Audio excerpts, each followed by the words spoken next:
नमस्कार दोस्तों, इतिहास गवाह है में आपका स्वागत है। आज के एपिसोड में हम बात करेंगे about European revolutions of 19th century and disintegration of Vienna system. हमने पिछले एपिसोड में थोड़े से इस वियना सिस्टम या जो मेटरनिक सिस्टम है, यूरोपियन सिस्टम, ये जो वर्ड है या टर्म है, इसके लिमिटेशंस को डिस्कस किया था कि क्यों इसमें क्या लिमिटेशंस थी, कैसे some of it was very old way of thought, old order, और वो जो नए चेंजेस थे, social economic changes, the changes in class equation, the emergence of new thought, उससे डील नहीं कर पाने में रेडी था। तो इस कारण से इस सिस्टम का डाउनफॉल या disintegration it was quite inevitable, and then we talked about liberalism and nationalism as two important thoughts that kind of led to this disintegration, and how liberalism and old form of monarchical nationalism, they both combined to form modern nationalism, and how did it affect Western Europe, how did it lead to unification of Italy and Germany, and then finally Eastern Europe में इसका क्या impact हुआ। तो अब ये जो impact हुआ अलग अलग parts of Europe पे, ये हम देखेंगे through different revolts। तो सबसे पहले इसमें आता है the revolt in the decade of 1820s, and जैसे कि मेटरनिक ने कहा था कि when France sneezes entire Europe catches cold, तो इसकी शुरुआत, इस रिवॉल्ट की शुरुआत फ्रांस से ही होगी। It started in France when you know some romantics, and आपको अगर याद होगा हमने जब रूसो का बात किया था तब romanticism was father of romanticism भी रूसो को कहा गया है। स्वच्छंदतावाद, स्वच्छंदतावाद का मतलब होता है जो against, it works against the current order, any type of current order, वो उसके अगेंस्ट प्रोटेस्ट करता है, रिवोल्ट करता है। So some romantic revolutionaries, they killed the successor of Louis 18th, duke de Berry को मार डाला, and suddenly it became a revolt which spread to Italy, Belgium, Spain. वही चीज जिसका मेटरनिक को बहुत खतरा लग रहा था। तो देखिए, जैसे ही लुई 18 को वापस लाया गया था, वहाँ पे फ्रांस में बहुत सारी secret societies, groups, clubs activate हो चुके थे। ये लोग ऑलरेडी ऐसा सब ये प्लान कर रहे थे, राइट? तो this was not like something extremely surprising, this was almost like waiting to happen. And so as the revolution spread into Italy, Belgium, Spain, इसमें अब रेवोल्यूशन स्प्रेड होते होते ग्रीस वाले एरिया में भी स्प्रेड हो जाएगी। अब उस time Greece was a Christian majority under Ottoman Empire which was Islamic. आपको यदि आपने मेरी इजराइल पैलेस्टाइन वाली सीरीज सुनी है तो उसमें एक जो अरब रिवॉल्ट है, एक जो हमने एक टॉपिक डिस्कस किया है, उसका एक सबसे बड़ा बेसिस ही ये था कि the Ottoman ruler had declared himself खलीफा, कैलिफ ऑफ इस्लामिक एम्पायर, है ना। तो अब ये इस बात से जो एक्चुअल, जो अपने आप को प्रॉफिट मोहम्मद के सक्सेसर्स मानते थे, उनको तो बहुत दिक्कत थी। तो ये एक उसका एक मैं बता रहा हूं, उसका ब्रांच था। But what I'm trying to say here is that Ottoman Empire was an Islamic empire, Greece was a Christian majority, and जैसे कि मैंने आपको कहा, जो ईस्टर्न यूरोपियन एम्पायर्स थे, Ottoman empire, Habsburg, Russian empire, उसमें बहुत ज़्यादा एथनिक और लिंग्विस्टिक और रिलीजियस डाइवर्सिटी थी। तो अब वो डाइवर्सिटी यहाँ पर हमको दिखेगी, एंड ग्रीस में जो रिवोल्ट था, it was supported by Britain, and then Greece gained independence from the Ottomans in 1829, and in 1832 it also received backing from other European nation। तो ये सबसे पहला एक जोल्ट था, एक धक्का था to Vienna system. Because Vienna system क्या कह रहा है, वियना सिस्टम यही तो कह रहा है कि जो एग्जिस्टिंग ऑर्डर है उसको मेंटेन रहा दिया जाए, but the spirit of nationalism has spread to these areas which are extremely diverse, ethnically, religious diversity, language diversity, और अब उसका इंपैक्ट हमको देखने को यहां मिल रहा है. और बिकॉज ब्रिटेन देखिए ऐसा था कि ये यूरोपियन पावर्स के यूरोप के अलावा बहुत जगह झगड़े होते रहते थे. So it was so difficult for them to stay in concert of Europe, right? Because they were all fighting somewhere or the other. कहीं इंडियन सब कॉन्टिनेंट में उसका लड़ाई चल रहा है कुछ यूरोपियन पावर्स का, कहीं अफ्रीका में लड़ाई हो रहा है, कहीं लैटिन अमेरिका में लड़ाई हो रहा है. तो they were constantly fighting for places, resources and expansion somewhere outside. So how was it possible to stay united within that concert of Europe? So वहां पर भी अब हमें डिवीजन देखने को मिलेंगे. दूसरा एक जो 1820s में जो रिवोल्ट हुआ, इसका एक और क्या इंपैक्ट था. एक तो ये ग्रीस की इंडिपेंडेंस का पॉइंट है, दूसरा ये था कि ये रिवोल्ट, ये आइडियाज अब लैटिन अमेरिका में फैल गए. Latin American countries were Spanish colonies, और वहां पे क्या हुआ कि the revolt took place under the leadership of general Simon Bolivar between 1815 to 1825. और साइमन बोलीवार बेसिकली सेड कि वो कोलंबिया, जो उस टाइम न्यू ग्रेनाडा कहलाता था, वेनेजुएला, इक्वाडोर, पेरू, बोलीविया को सबको इंडिपेंडेंट करा के एक साथ बना देंगे. तो एक साथ तो नहीं बना पाए, बट ये independence movement gained a lot of steam, और फाइनली वहां पर इन कंट्रीज को इंडिपेंडेंस मिला.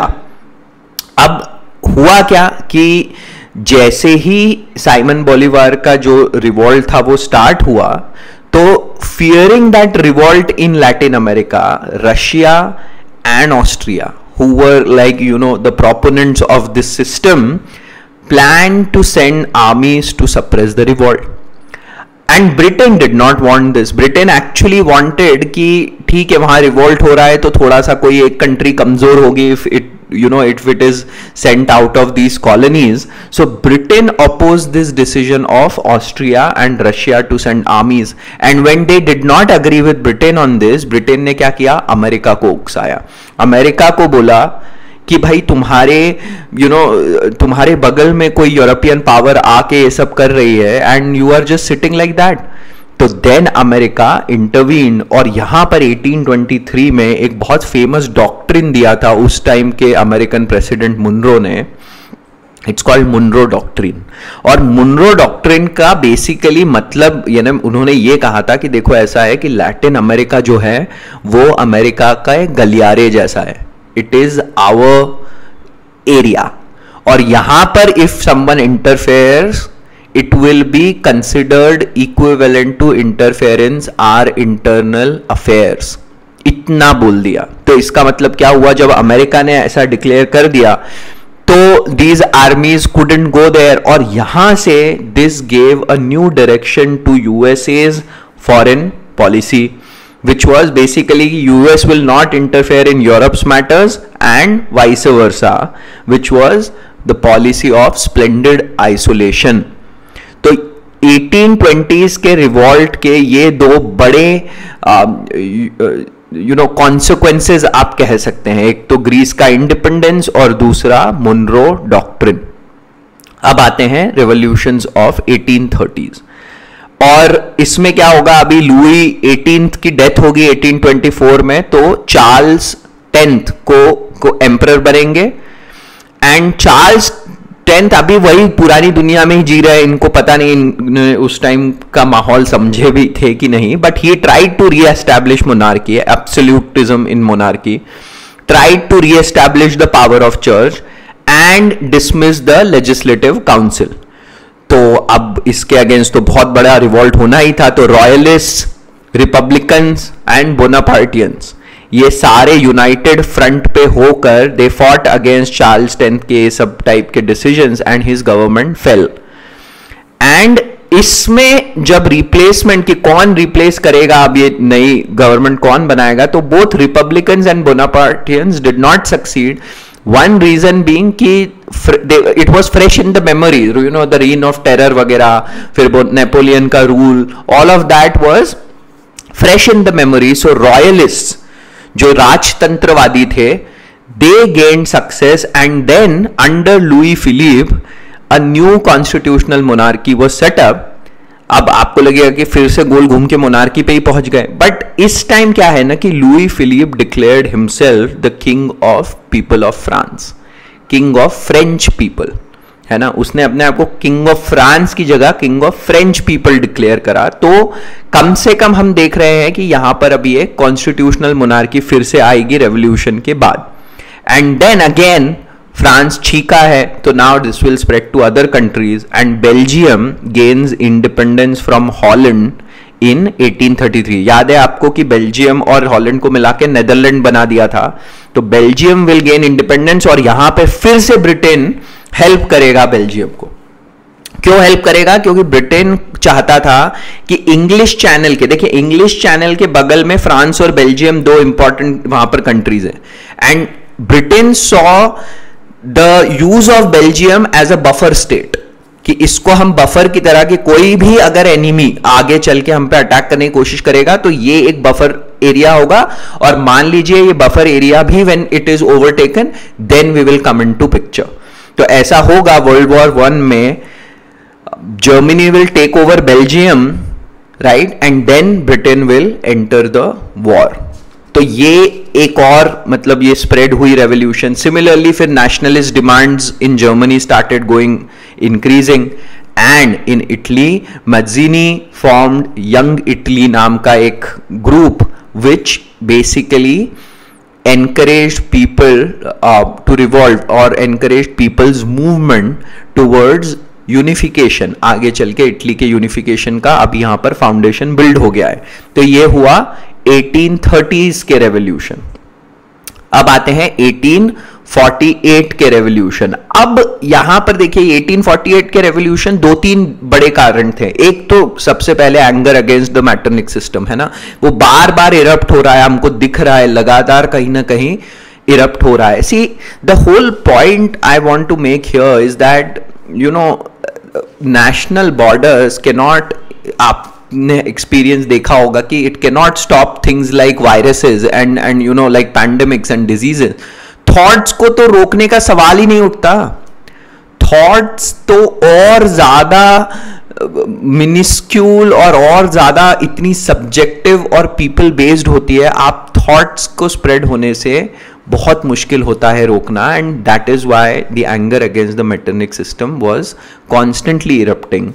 देन इंडस्ट्रियल रेवोल्यूशन 1848 तक आते आते, अब मैंने आपको जैसे बताया मिडिल क्लास पावरफुल है and there is a new labour class, तो उसके कारण भी उसका इंपैक्ट हमको 1848 के रेवोल्यूशंस पे देखने को मिलेगा. And then after 1845 successive crops, potato crops failed. देखिए पोटैटो का क्रॉप यूरोप में जब फेल होता था तो वहां पर बहुत बुरी हालत हो जाती थी, because it was one of the staple. और उस जहां पर भी ऐसी सिचुएशन होती है तो बस वो रिवॉल्ट और जनता का एंगर बढ़ जाता है और सिचुएशन गड़बड़ा जाती है. तो ये फिर से 1848 स्टार्टेड इन फ्रांस, एंड उसमें लुई फिलिप की सरकार गिरेगी, और फिर जब 1848 के इलेक्शंस होंगे तो उसमें रिपब्लिकन्स की जीत हो जाएगी. तो जब रिपब्लिकन्स की जीत होगी तो फिर सेकेंड रिपब्लिक ऑफ फ्रांस बनेगा. टोटल 5 रिपब्लिक ऑफ फ्रांस बनेंगे, उसमें ये अभी सेकेंड वाला है. और फिर सेकेंड वाले रिपब्लिक के बनने के बाद 1848 में जब elections for new republic will take place, तो बोनापार्टियंस विल विन, एंड जो नेपोलियन के नेफ्यू है Louis Napoleon third will be elected as president, and within 4 years he will end the republic and declare himself emperor. तो ये कहने का मतलब ये है कि ये you know it is going back and forth over and over, but हर बार कुछ एक नया चेंज हो रहा है, कुछ एक नया डेवलपमेंट हो रहा है. अब देखिए why France could not stay Republic, ये बहुत ही इंटरेस्टिंग बात है, ये समझना बहुत जरूरी है। तो होगा क्या ना कि ड्यूरिंग द रेवोल्यूशन ऑफ 1848 एक सोशलिस्ट पॉलिटिशियन, सोशलिस्ट वर्ड आ गया है यहां पर, सोशलिज्म आ गया है, right. Socialist politician Louis Blanc, he will become the member of provisional government and begin advocating for cooperatives in order to guarantee employment for the urban poor।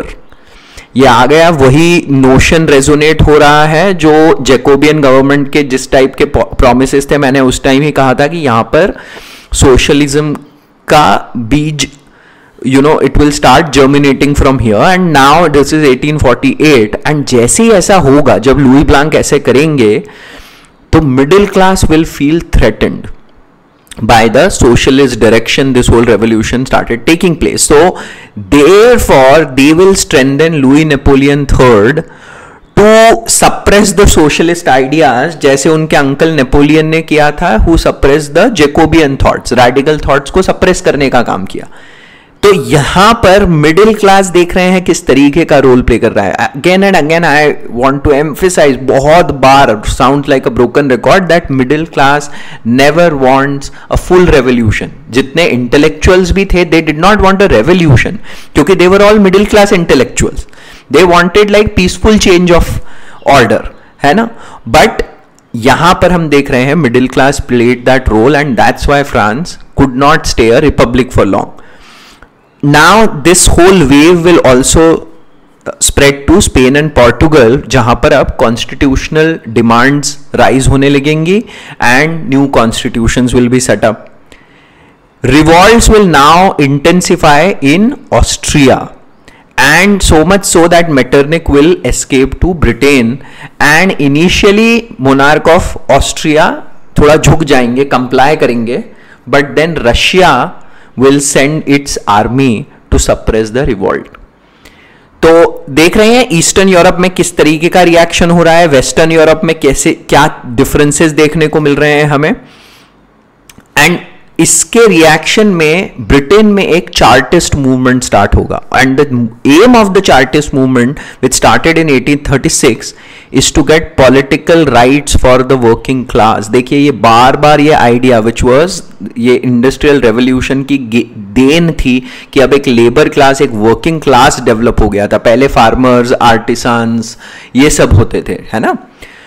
अब एक वर्किंग क्लास भी बन गया था, और this working class led a Chartist movement in Britain.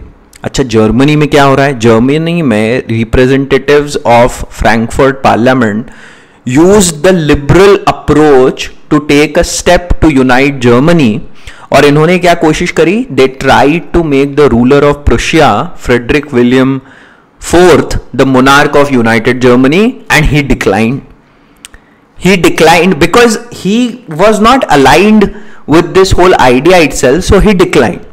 And in Italy, Charles Albert, who was the ruler of Piedmont, Sardinia, he will come under nationalist pressure, and he will try to unite Italy without any external help. और उसमें क्या होगा? Austria उस पर attack करेगा और Austria से वो हार जाएगा। तो ये जो idea of unification of Italy for that time took a kind of hit, है ना।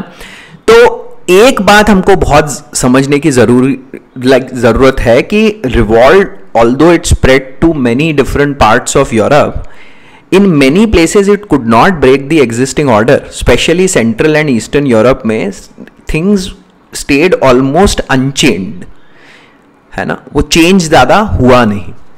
एंड इसका एक बड़ा रीजन क्या था? सबसे पहले the opportunistic approach of middle class. Middle class जितना चाहता था अपने लेवल तक, वहीं तक पहुंचने देता था, and then it would pull out और it would start supporting the opposite direction just so that their interest are not threatened. दूसरा क्या था कि farmers also in many areas, when feudalism in those areas was abolished, they backed out, and that kind of weakened the whole revolution and these movements. तो ये इसके reasons थे कि ये इतना ज्यादा ऑर्डर को चेंज क्यों नहीं कर पाया, बट फिर भी कहने का मतलब यह है कि अभी ये बार बार जो रेवोल्यूशंस हो रहे हैं इनका हमें लॉन्ग टर्म इंपैक्ट जरूर देखने को मिलेगा। और इनका एक लॉन्ग टर्म इंपॉर्टेंस जो सबसे पहला था कि जो जो जर्मन और इटालियन नेशनलिस्ट थे, दे लर्न द लेसन, है ना, जो एक्सपीरियंस हुआ उनका, उससे उनको क्या लेसन मिला कि they went now away from liberalism and took more militaristic and opportunistic approach to unite their own countries, to unite Germany and Italy. दूसरा, कार्ल मार्क्स ने ये विटनेस किया। क्या विटनेस किया कि मिडिल क्लास एक अपॉर्चुनिस्ट की तरह बिहेव करता है, so he saw middle class as opportunistic and he therefore then expected the laborers to develop their own leadership. दूसरा, he did not accept farmers as proletariat, सर्वहारा की कैटेगरी में farmers को नहीं लाए। क्यों? क्योंकि he said कि फार्मर्स भी कहीं कहीं जगह पे लैंड ओनिंग क्लास होता थे। तो यहां से these two things may like had helped him develop the Marxist model. और मार्क्सिस्ट मॉडल वही जो communist manifesto he was released in 1847-48, उसमें उन्होंने क्या कहा, दुनिया के मजदूरों एक हो जाओ क्योंकि you have nothing to lose except for chains. ये चेन्स वाला जो रेफरेंस है ये रूसो वाला है कि man is born free and everywhere he is in chains. तो इन्होंने कहा कि मजदूरों एक हो जाओ कि तुम्हारे पास खोने के लिए कुछ नहीं है, you have nothing to lose but chains, जंजीरें हैं बस। और यहां से प्रोलेटरिएट, सर्वहारा एंड बुजुआ, मतलब जो मिडिल क्लास है, there movement will be separated. यहां से ये दोनों सेपरेट मूवमेंट्स हो जाएंगे। तो ये एक लॉन्ग टर्म इंपॉर्टेंस है जो हमको देखने को मिलता है ऑफ रेवोल्यूशन ऑफ 1848। और यहां पर आकर आज हमने 1830 के रेवोल्यूशंस डिस्कस करे, जिसमें हमने बोले दो इंपॉर्टेंट कॉन्सिक्वेंस, ग्रीस का इंडिपेंडेंस, मुनरो डॉक्ट्रिन, फिर हमारे 1848 के रेवोल्यूशंस में जहां के हमने दो लॉन्ग टर्म कॉन्सिक्वेंसेस या इंपॉर्टेंट एस्पेक्ट्स अभी डिस्कस किए। एंड हमने देखा कि कैसे दोनों ही फ्रांस से स्टार्ट हुए और अलग अलग कंट्रीज को इम्पैक्ट करा इन डिफरेंट वेज। अगले एपिसोड में now we will move on to unification of Italy and then unification of Germany, और वहाँ से हम कहानी को और आगे बढ़ाएंगे। सुनने के लिए आपका बहुत बहुत धन्यवाद। अंटिल नेक्स्ट टाइम, जय हिंद।